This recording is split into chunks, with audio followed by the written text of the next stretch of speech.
그런가 하면 이번에 한동훈 비대위원장이 민주당의 공천룰을 강하게 비판했습니다. 말로는 그럴듯하게 음주 전과 혐오 발언, 기타 등등등에 대해서 단호하게 공천을 안 줄 것처럼 얘기하지만 정작 이 룰은 이 대표에게는 해당이 안 된다는 겁니다. 민주당에서 음주운전 등 5대 혐오 범죄 규정해서 공천 과정에서 도덕성 판단 기준으로 삼는다고 하는데 굉장히 정교하게 만들었던데요. 정확하게 이재명 대표만 거기 걸리지 않도록 여러 가지 고려를 해서 만든 것 같습니다. 재판을 계속 받으시고 있고 수사를 받으시고 있는 데다가 전과도 여러 개가 있으시잖아요. 그런데 희한하게도 그 5대 기준에는 하나도 걸리시지가 않네요. 그런 기준을 만드는 것에 대해서 국민들이 공감하실까? 저는 우려가 되네요.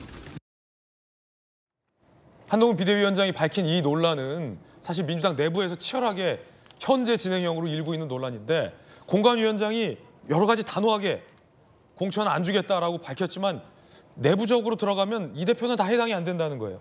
음주 전과는 몇 년이 지나서 안 되고 여러 가지 혐오 발언 논란 등도 해당이 안 되고 정작 이 대표가 받고 있는 재판의 혐의도 해당이 안 되고 3심 대법원의 최종 판결이 안 나왔기 때문에 그전까지는 다 무죄다라는 것들이 교묘하게 이 대표는 예외적으로 다 잘 짜여진 공천 룰이다. 한 비대위원장의 비판인데 어떻게 보십니까? 근데 제가 이건 좀 몰라서 여쭤보는데요. 저기 증오 발언은 이재명 대표는 해당이 안 되나요? 뭐 형수 욕설이나 이런 거는 혹시 해당 사항이 없는지 모르겠네요. 지금 한동훈 비대위원장께서 이재명 대표는 걸리는 게 하나도 없다고 했는데 그 부분 저는 조금 궁금하고요. 일단 어쨌든 저 기준을 보면은 굉장히 디테일하게 짜여진 것처럼 보이는 건 맞습니다. 그 음주운전 같은 경우도 예를 들면은 윤창호법 시행 이후로 그 면허 취소가 되면은 바로 아웃. 그다음에 뭐 10년 전 소급해서 10년 전 이내로 2회면은 아웃, 뭐 15년 전이면 3회 아웃 이렇게 돼 있는데요.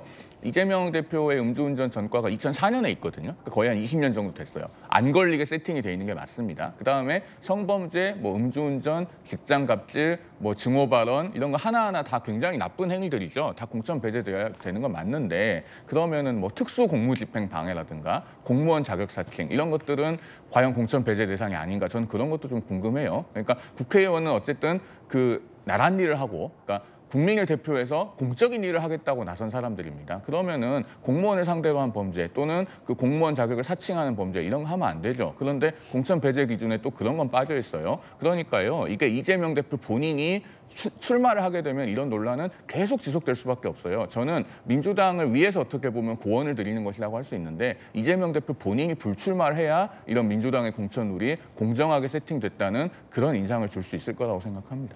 그러다 보니까 당장 민주당 공관위에서도 명확하게 답변을 못하는 부분이 있습니다. 이재명 대표가 재판 중이기 때문에 3심 최종심이 나올 때까지는 무죄 추정을 하겠다. 그렇다면 이미 1심에서 유죄가 선고된 그리고 1, 2심에서 유죄가 선고된 민주당의 의원들은 공천을 줄 거냐.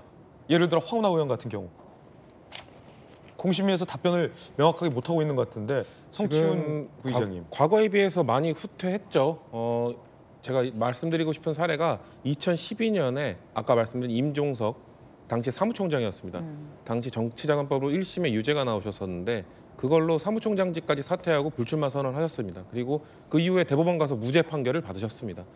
그러니까 대법원 가서 무죄 판결을 받을 수 있기 때문에 기준을 높였다 그렇게 보기엔 좀 어려운 것 같고요. 지금 양당 전부 저 아까 음주도 말씀하셨는데 양당 전부 이 공천의 허들이 너무 낮아지고 있어요. 저는 한동훈 비대위원장이 지금 민주당의 기준을 지적하는 건 솔직히 좀 납득이 안 갑니다. 왜냐하면 그렇다면 국민의힘 기준은 이재명 대표는 통과 못한다라고 말할 수 있는 기준입니까? 지금 국민의힘 기준도 상당히 허술하거든요. 음주만 볼까요? 음주가 아까 뭐 15년, 20년 말씀하셨는데 지금 왜 공교롭게 그 얘기가 나오냐면 민주당은 15년 3회, 10년 2회고 국민의힘은 20년 3회, 10년 2회입니다. 그래서 이재명 대표가 2004년에 음주운전을 했기 때문에 20년 전이니까 그거 피해가려고 하는 거 아니냐. 근데 1회거든요. 그렇기 때문에 지금 국민의힘 기준도 그 20년 전이라도 20년 안에 3회까지 해야 배제가 되기 때문에 매우 허술한 기준입니다. 지금 뭐 실형에 대해서도 말씀을 드릴까요? 민주당도 지금 문제가 되고 있는데 국민의힘은요. 그럼 국민의힘은 지금 정진석 의원 사자 명예훼손으로 1심 실형이 나왔습니다. 공천 배제할 건가요?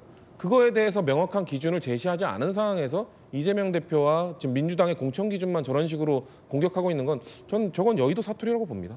양당 모두 공천룰이 허술해졌다. 자, 그 가운데 이 논란 잠시 후에 전해드리겠고요. 이번에 이재명 대표가 아이들을 만났는데 이렇게 밝혔다고 합니다.